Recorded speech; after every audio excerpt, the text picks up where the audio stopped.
আর কিছুক্ষণের মধ্যে মিছিল শুরু হবে। আমরা এই মুহূর্তে শিয়ালদা কোর্টের ঠিক সামনে দাঁড়িয়ে রয়েছি এবং তোমাকে দেখানোর চেষ্টা করব যে নিরাপত্তার যে ছবিটা, ইতিমধ্যে পুলিশ যে ফোর্স তাদের ডেপ্লয়মেন্ট ইতিমধ্যে শুরু হয়ে গিয়েছে, তবে এখনো সংগঠিতভাবে তারা কিন্তু রাস্তাতে নেই। তার কারণ এখনো পর্যন্ত যারা চাকরিহারারা এই 26,000 জনের তরফে যে গতকালকে ডাক দেওয়া হয়েছিল, সেই শিক্ষক শিক্ষিকারা দূর দূরান্ত থেকে আসছেন, ফলত তারা এখনো সবাই এসে এখানে সমবেত হয়নি। সেই সমবেত হওয়ার কাজটা শুরু হওয়ার পরেই কিন্তু এখানে পুলিশ পোস্টিং আর কিছুক্ষণের মধ্যে শুরু হয়ে যাবে। গতকালকে আমরা দেখেছি যেটা, যে কসবাতে ডিআই অফিসে যাওয়ার পরে সেখানে তাদেরকে বেধড়ক মারধর করা হয় এবং তারপরে তাদের তরফে দুদিনের কর্মসূচি নেওয়া হয়।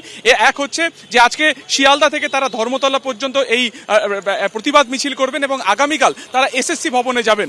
এবং এই যে গোটা মিছিল পর্বে যাতে কোনো রকমভাবে বাধার সম্মুখীন না হয়, সে কারণে কিন্তু পুলিশ পোস্টিং ইতিমধ্যে দেওয়া হয়েছে এবং চাকরিহারাদের তরফে বলা হচ্ছে যে গতকালকে তারা লালবাজারকে মেল করে লিখিত আবেদন জানানো হয়েছে, যদিও তার প্রত্যুত্তর এখনো পর্যন্ত আসেনি। অর্থাৎ তাদেরকে সায় দেওয়া হয়েছে কিনা সেই ব্যাপারে কিন্তু এখনো পর্যন্ত কোনো প্রত্যুত্তর তাদের কাছে আসেনি। আমরা একজন চাকরি হারা একজন ব্যক্তির সাথে কথা বলে নেব, শিক্ষকের সাথে।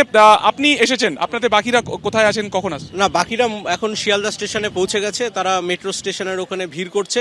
আমি এখানে এলাম এবং আমাদের একটাই দাবি, সে দাবি হচ্ছে মিরর, যেহেতু চেয়ারম্যান ইতিমধ্যে বলেছেন যে মিরর ইমেজ প্রকাশ সম্ভব, যত সময় না পর্যন্ত মিরর ইমেজ প্রকাশ করছে এবং রিভিউ পিটিশনের মাধ্যমে সঠিক যোগ্য অযোগ্যদের তালিকা তুলে দিচ্ছে, আমাদের আন্দোলনকে আমরা কিন্তু তীব্র থেকে তীব্রতর করে তুলব। আমরা আমাদের জীবন মরণের একদম শেষ লগ্নে এসে উপনীত হয়েছি।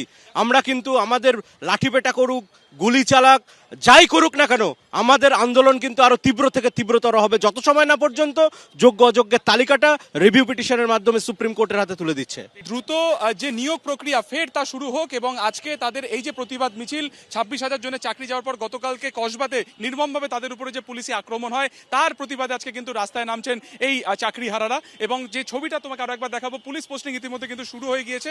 শিয়ালদাতে দূর দূরান্ত থেকে চাকরিহারা যে শিক্ষক শিক্ষিকারা রয়েছেন তারা সেখানে আসছেন এবং এখান থেকে তারা ধর্মতলার উদ্দেশ্যে আর কিছুক্ষণের মধ্যে রওনা দেবেন। সন্তান সরকারি স্কুলে পড়ে, তিনি নিজেও শিক্ষিকা। সহমর্মিতা জানাতে এসএসসি ভবনের কাছে চাকরিহারাদের পাশে কলকাতার এক শিক্ষিকা।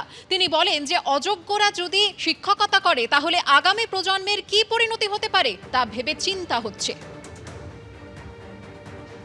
আচার্য সদনের সামনে রাতভর অবস্থানে বসে আছেন চাকরিহারা শিক্ষক শিক্ষিকা এবং শিক্ষাকর্মীরা। আর সকালে দেখা যাচ্ছে যে একজন মহিলা, তিনি এসছেন হাতে জলের বোতল নিয়ে।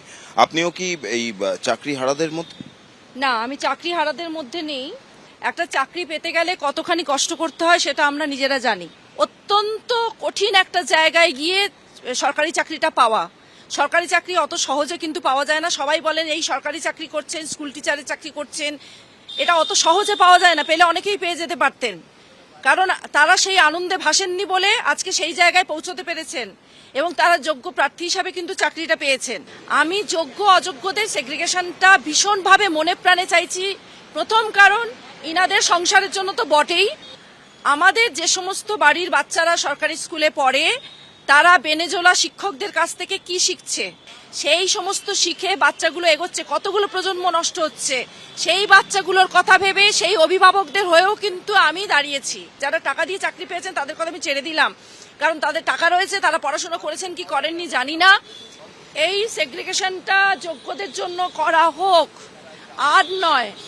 এত অন্যায় মেনে নেওয়া যাচ্ছে না। আমি অন্যায় বলবো না, একটা ভুল থেকে যদি এরকম ভাবে সমাজে অনেকগুলো এফেক্ট পড়তে থাকে, এটা কিন্তু ভীষণ ক্ষতিকারক আর কি। ক্যামেরা দিব্যেন্দু সিংহের সঙ্গে প্রতিদীপ ভট্টাচার্য, এবিপি আনন্দ, সল্টলেক।